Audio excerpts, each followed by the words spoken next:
Bom dia, segundo ano. Tudo bem com vocês?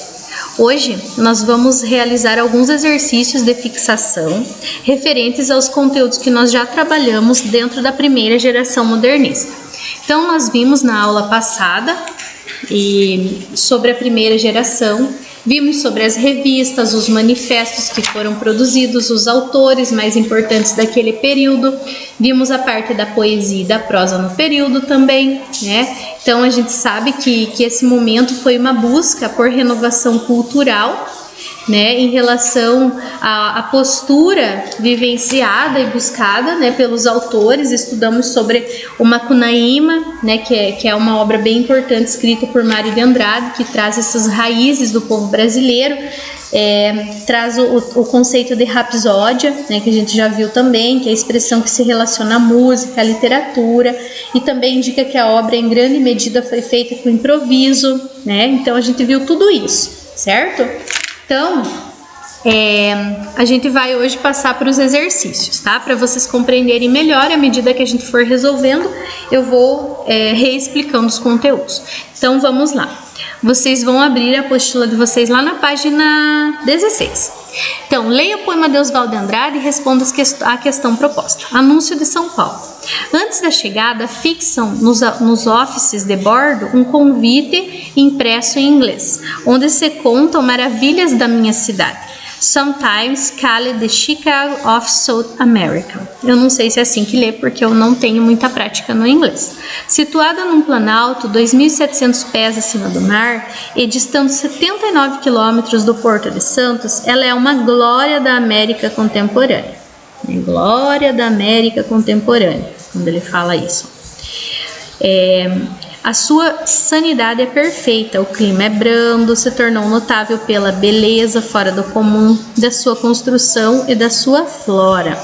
A Secretaria da Agricultura fornece dados para os negócios que aí se queiram realizar. Gente, antes da gente passar para a questão, Oswald de Andrade, ele escreveu esse poema para fazer uma crítica, né? Uma crítica a quê? Uma crítica a forma como as pessoas veem a cidade de São Paulo. Então, o próprio título do texto, quando ele diz anúncio, ele já está fazendo uma propaganda, né? Um anúncio, vou anunciar alguma coisa que eu quero vender, certo? Então, já é uma propaganda. Então, a cidade, ela é vista como uma mercadoria a ser vendida, isso indicado pelo próprio título, né? Então, a gente consegue observar essa forma como o autor escreveu para evidenciar esse momento. A respeito do poema, identifique e comente a presença da ironia, elemento típico da poesia de Oswald de Andrade. Então, Oswald de Andrade, como ele trabalhava muito com essa parte da ironia, ele traz essa ironia por meio do quê? De colocação dos pontos positivos de São Paulo, mencionados para que seja exaltada a beleza da cidade. Não só a beleza, mas também para que a cidade seja exposta como uma mercadoria que está à venda, né? Então, isso a gente pode colocar ali, tá? 2. Leia o trecho Memórias Sentimentais de João Miramar, de Oswald de Andrade. A costa brasileira, depois de um pulo de farol, sumiu como um peixe. O mar era um oleado azul. O sol afogado queimava, arranha-céus de nuvens. 2 pontos sujaram o horizonte faiscando longínquos bons dias sem fio. Os olhos hipócritas dos viajantes andavam longe dos livros, agora polichinelos, sentados nas cadeiras vazias. Então, a aproximação do texto literário à prosa cinematográfica caracterizada pela... O que a gente tem ali, gente, que indica? Seria uma simultaneidade de imagens, porque ao mesmo tempo que você está observando, você está vendo as imagens passarem.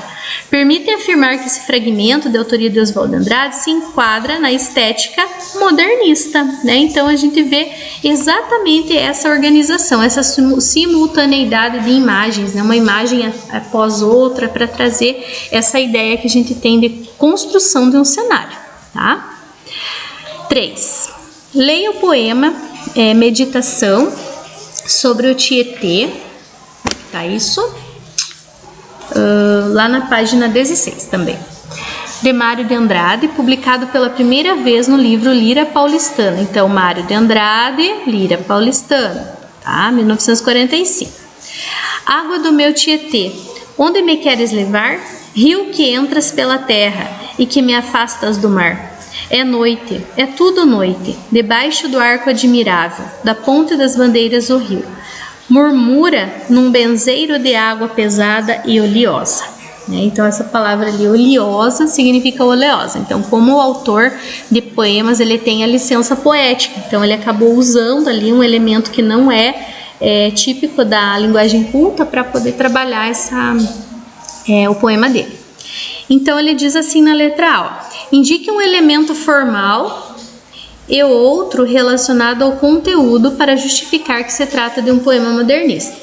O que seria isso, gente? O que seria um elemento formal do poema? Seriam os versos livres, né? A forma como eles são descritos, essa paisagem, tudo certinho, tá? Então, o aspecto formal seriam os versos livres, tá? E também a descrição do elemento presente na paisagem urbana de São Paulo, tá?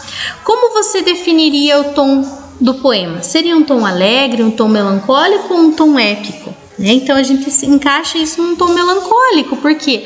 Porque ele fala sobre o rio, né? A gente sabe que o rio Tietê, ele é um rio que no início, né, da povoação, vamos dizer assim, de São Paulo, era um rio bem que servia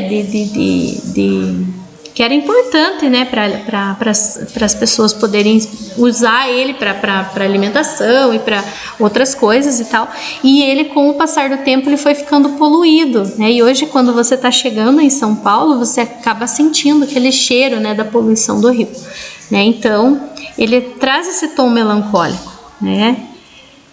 Quando ele diz lá, murmura num banzeiro de água pesada e oleosa, né? Por quê? Porque tem muita coisa ruim lá no rio, né? Tem muita poluição, tem muita coisa que não existia antes, né? Por quê? Porque ele surgia da terra, ele levava as pessoas onde elas queriam.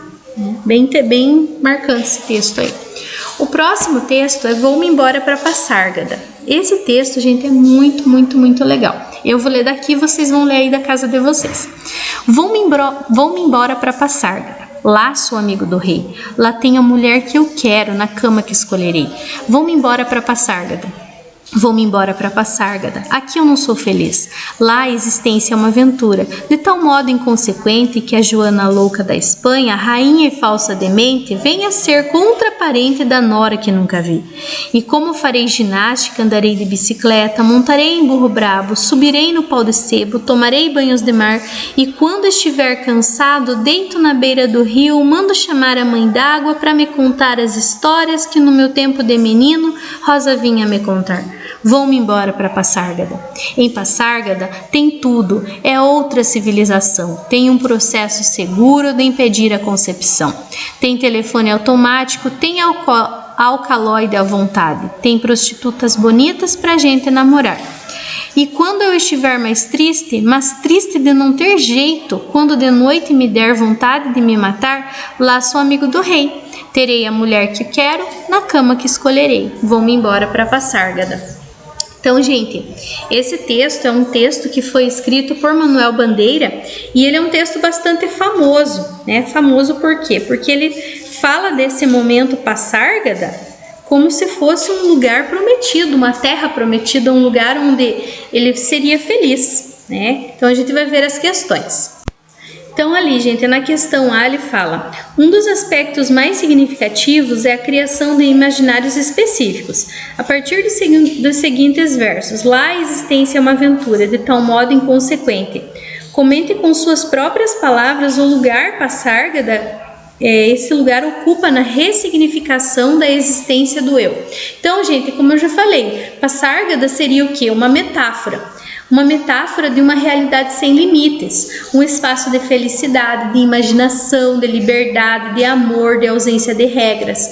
Tudo que se deseja pode ser realizado, tá? Por isso que eu falei a importância dessa leitura, tá, gente? Leiam lá para vocês poderem compreender ali a questão. B. Indique o gênero literário predominante no poema de Bandeira, justificando com aspectos que o caracterizam. Então, gente, qual seria esse gênero? Seria o gênero lírico-poético, né? Por quê? Porque ele traz a subjetividade, a fuga da realidade, a fantasia, tá? Na próxima questão ali, na questão 5, vocês têm, leia o poema, o último poema, né? O poema, o último poema. Assim, eu quereria meu último poema, que fosse eterno, dizendo as coisas mais simples e menos intencionais, que fosse ardente como um soluço sem lágrimas, que tivesse a beleza das flores quase sem perfume, a pureza da chama em que se consomem os diamantes mais límpidos, a paixão dos suicidas que se matam sem explicação. Então, o último poema, né, gente? Bem pesado esse título, né?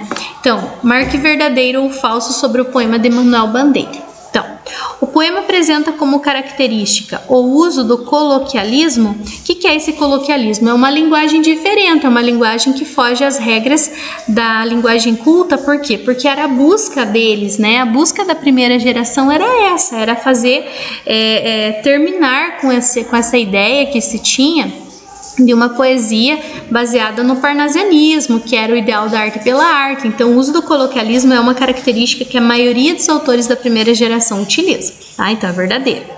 A simplicidade nos versos esconde aspectos profundos da existência humana, como o tema da morte. Também está correto, né, pessoal? A gente viu ali, né, que ele fala que por meio de palavras assim, simples, vamos dizer assim, né, ele fala sobre o tema da morte, mas de forma mais profunda.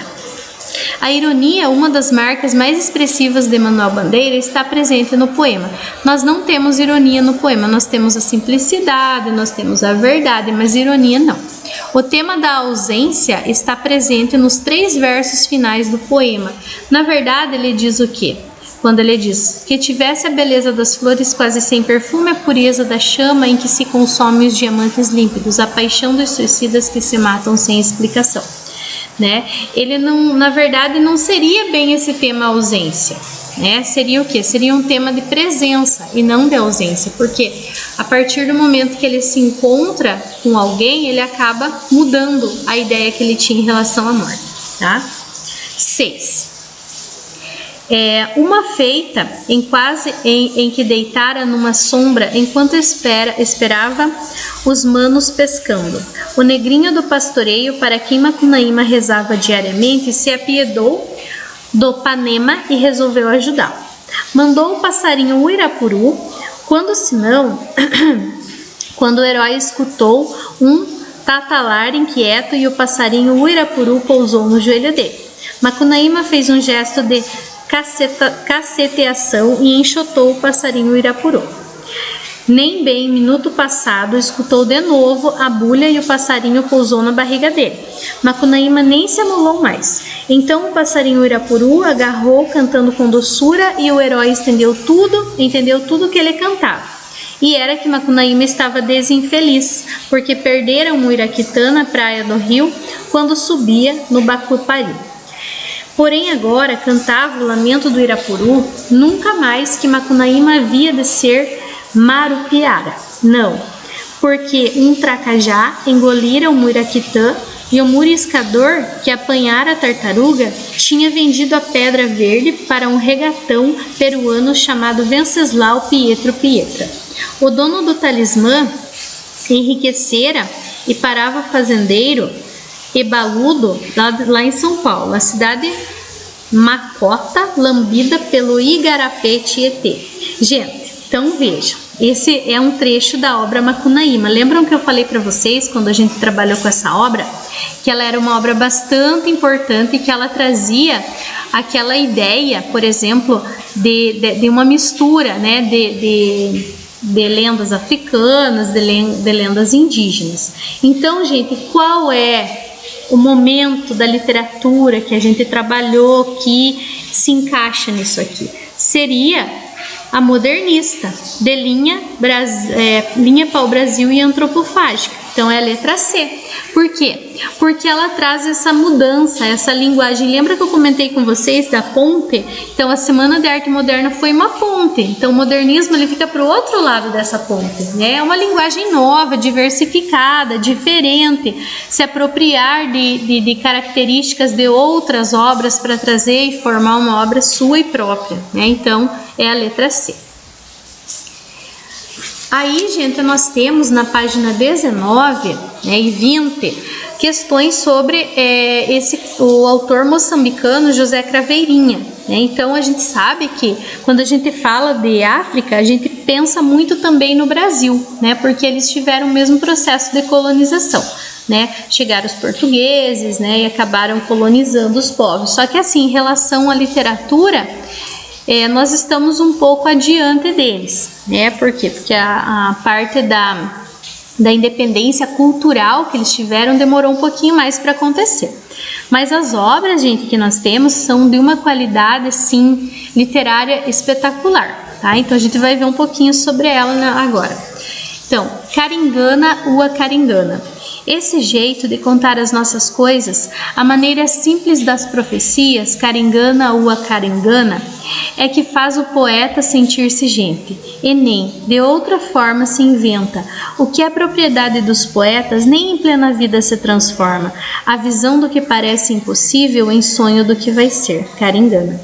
Então, a letra A aqui, né, ele diz: a expressão Caringana Ua Caringana, que dá título ao poema, equivale à estrutura Era uma vez, a qual, em nossa tradição, introduz as narrativas de contos de fadas. Então, a gente tem essa colocação ali. Tendo essa informação como referência, selecione a afirmação que define a concepção de poesia expressa pelo texto de Craveirinha. Então, gente, nós temos aqui como resposta o primeiro, a poesia apresenta uma relação com a tradição presente nas narrativas antigas, quando elas começavam com o termo Era uma vez, que na linguagem deles seria Caringana ou a Caringana. Poesia apresenta um laço com a realidade observada pelo poeta? Não. A poesia é fruto dos devaneios do poeta? Também não, né? Então é só isso que ele queria mostrar, tá? Segunda ali, a B, na verdade. Um dos 3 últimos versos da segunda estrofe, o eu lírico discorre a respeito de uma transformação entre o que parece ser impossível e sonho do que vai ser. A relação entre as realidades presente e futura pode ser definida no poema como o que, gente? Como o que a gente pode pensar em relação a isso? A gente pode pensar que seria uma utopia, né? Por quê? Porque é tudo aquilo que é impossível de ser realizado. Não é uma certeza, né? Porque ninguém sabe o que vai acontecer. Poderia até ser um desejo, mas o desejo, né, é uma coisa que só você sente. Agora, a utopia é algo sentido por mais pessoas, mas que é algo que você não tem poder para que isso aconteça, para que isso seja resolvido, tá? Aí a letra C. O poema de José Craveirinha trata do próprio fazer poético. Isso significa que ele apresenta a metalinguagem como recurso. Em qual dos trechos a seguir, escritos por modernistas da primeira geração, também se pode observar esse mesmo efeito metalinguístico, gente? Tá muito claro aqui que a resposta seria o 2. Por quê? Porque ele diz: eu sou um escritor difícil, que há muita gente equisila. Porém, essa culpa é fácil de se acabar de uma vez. É só tirar a cortina que entra a luz na escureza. Então, quando ele fala isso, ele está mostrando que ele não é um escritor fácil de lidar, né? Ele trabalha com a literatura de uma forma que transforma, que abre horizontes, que faz com que as cortinas se abram, né? Tipo assim, você está numa escuridão. No momento que você escreve, você abre as cortinas para enxergar um novo mundo, né? Então, aqui cabe, assim, que fala desse ofício de produzir, de escrever poema, é o 2. De que maneira podemos afirmar que o poema de José Craveirinha apresenta uma visão sobre a identidade do seu povo? E de que forma podemos aproximar sua poesia da primeira geração do modernismo brasileiro? Então, gente, o poema, no caso, ela tematiza o jeito específico de se fazer poesia, baseado em formas tradicionais. E essas formas, elas são, por exemplo, das simples profecias e em um falar de gente, isto é, do povo. A busca pelo dizer poético que traduz a identidade de um povo foi um dos aspectos que caracterizou o modernismo brasileiro da primeira geração, certo? Então essa seria a relação entre o texto e entre o que cada autor coloca lá como questões, né? Gente, essa parte aqui, o finalzinho, a gente vai fazer a correção dos exercícios que foi dado de tarefa no dia 27 de novembro e que nenhum aluno postou para mim. Então, gente, eu espero que vocês confiram lá se vocês fizeram e mandem as fotos no grupo, gente. Eu preciso dessas fotos para poder validar as aulas de vocês, tá? Então não esqueçam. Então aqui ele pede para você marcar a alternativa incorreta, né? De acordo com o que a gente está estudando em relação aos autores da primeira geração e a primeira geração em si.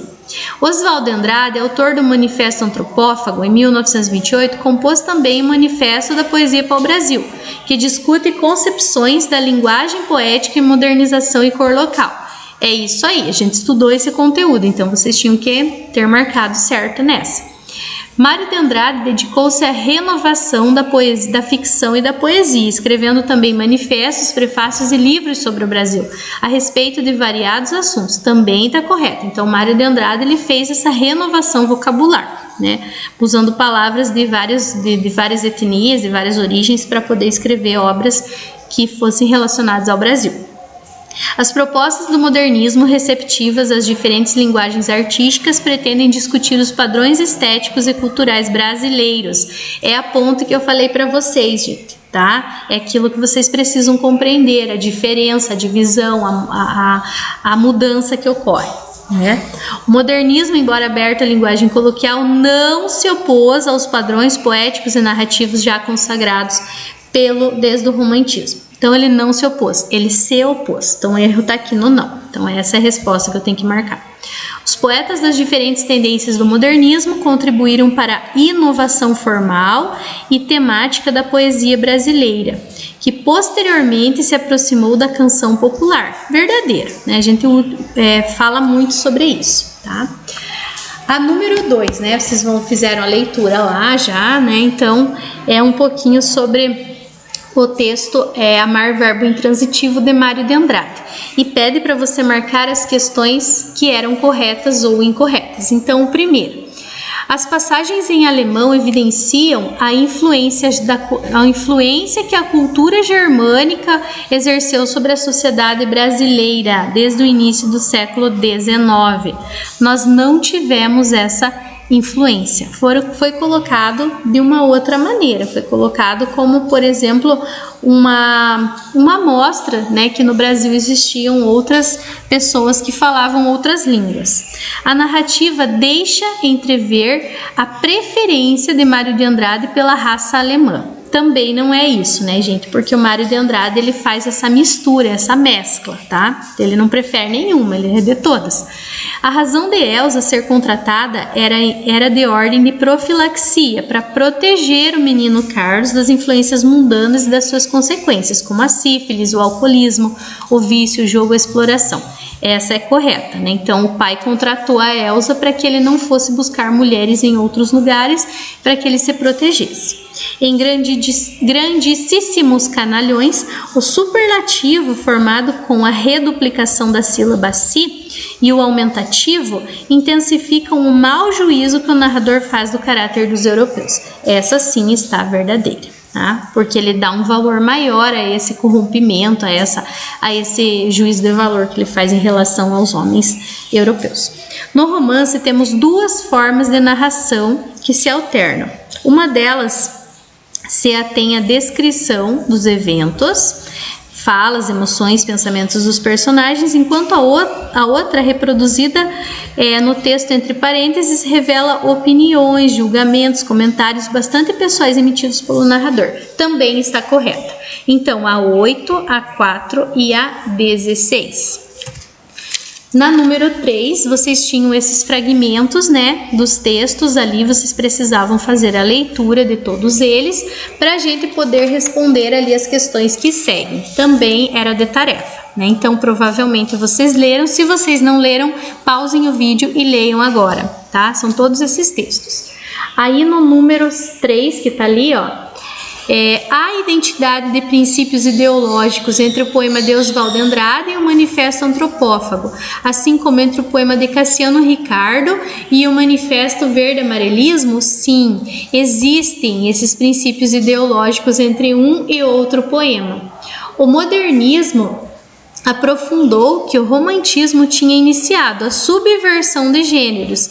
A poesia, por exemplo, aproximou-se do ritmo da prosa, adotou o verso. Então, ele meio que uniu esses dois, né? Então, é isso que aconteceu, sim, também tá certo.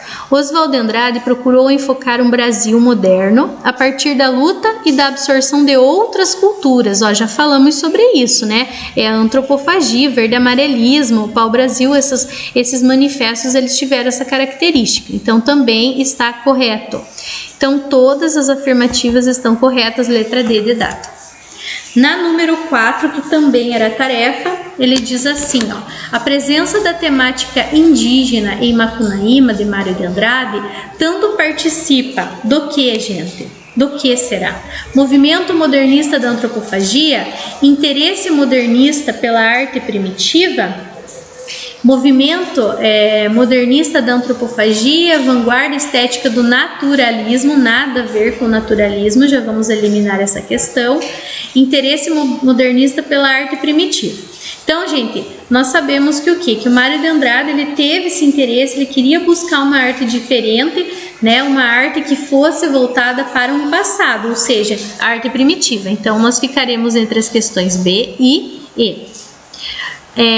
Tanto participa quanto representa uma retomada quanto a novos sentidos do que, gente? Do indianismo romântico, porque o Macunaíma, ele era um índio, né? Ele era de uma tribo, então ele fez essa mudança em relação ao índio, a visão que o romantismo tem do índio. Então é a letra B de bola. 5. Com o modernismo de 22, abriram-se novas perspectivas para a revalorização da cultura nacional, como a antropofagia, e para a utilização de novos recursos na expressão poética. 1. Em que constitui basicamente a antropofagia dos modernistas? Então, em que, gente? Ele teve como elementos definidores o que? A valorização das fontes primitivas e da cultura coletiva do povo. Também teve um posicionamento crítico que era a valorização do riso como um instrumento de combate estético e social. Tá? Então, isso seria a constituição da antropofagia. Daí, na 2, ele pede para você citar 2 novos recursos de expressão poética propostos pelo movimento modernista. Então, quais seriam esses 2? A gente poderia dizer o quê? As palavras em liberdade, o humor, a ironia, né? Várias coisas, mistura entre o poema e a prosa, né? Que foi uma mudança, a exploração da linguagem coloquial também para ser diferente do parnasianismo.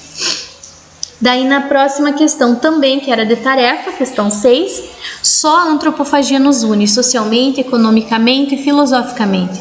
Única lei do mundo, expressão mascarada de todos os individualismos, de todos os coletivismos, de todas as religiões, de todos os tratados de paz. To be or not to be? That is a question. Então, analisando as ideias contidas nos fragmentos, assinale a alternativa que julgar incorreta. Gente, qual seria a incorreta? Ele diz: o manifesto antropófago de Oswald de Andrade articula o movimento antropófago do modernismo brasileiro, cuja expressão máxima se deu em Macunaíma. Verdadeiro, né? Você se apropriar das características, das ideias de um povo, de uma pessoa, para poder criar uma literatura própria. To be or not to be, that is a question, está explícita a crítica ao espírito de nacionalismo, falseado pelo estrangeirismo exacerbado entre nós até os adventos do modernismo. Também está correta, né, gente? Por quê? Porque até chegar ao modernismo, a gente valorizava muito a cultura europeia, né? E o modernismo veio para dar uma guinada nessa ideia e para mudar um pouquinho isso. Ainda nos fragmentos acima citados, deve-se entender não a aversão à cultura estrangeira, mas a dialética de conjunção das raízes nacionais à cultura europeia. Também está correto. Não é você dizer não à cultura europeia, é você utilizar ela, mas de maneira coerente, trabalhando sempre com o nacional. D. A leitura dos 3 fragmentos acaba por desvendar a crítica à cultura brasileira, que não estaria muito distante do primitivismo antropofágico. Está bem distante, então é a letra D de dado.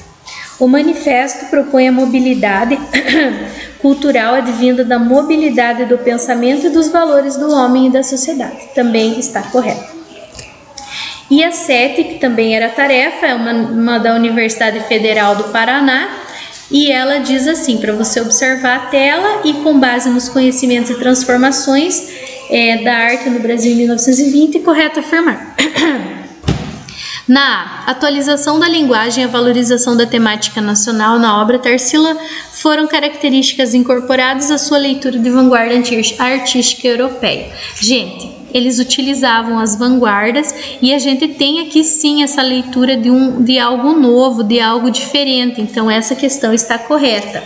Por que a letra B está errada? Quando ele diz to be or not to be, there is a question, está implícita a crítica ao espírito da nacionalidade, falseado pelo estrangeirismo exacerbado entre nós, até os adventos do modernismo, né? Então não seria essa a questão, porque ele diz que seria uma... Ah, não, o que eu coloquei aqui? Não. Gente, então ali a B, na verdade, não tá errado aqui, não é essa. A B, ele fala que na tela São Paulo percebe-se claramente a ruptura de Tarsila do Amaral com o traçado geométrico. Não é uma ruptura, ela trabalha o traçado geométrico. E a C, ele diz a chamada fase pau-brasil, atribuída a um determinado momento da pintura de Tarsila, registrou o distanciamento da artista das influências e ideias intelectuais modernistas brasileiras. Não é um distanciamento, tá? É o que acontece de verdade. Então essas eram as questões da tarefa. A número 7 é a letra A, tá? Na próxima aula a gente vai terminar essa parte da hora do estudo, né, para que vocês possam aí ter esse conteúdo completinho, explicadinho, tudo certinho, ok? Então um abraço para vocês, gente, fiquem com Deus, até a próxima aula.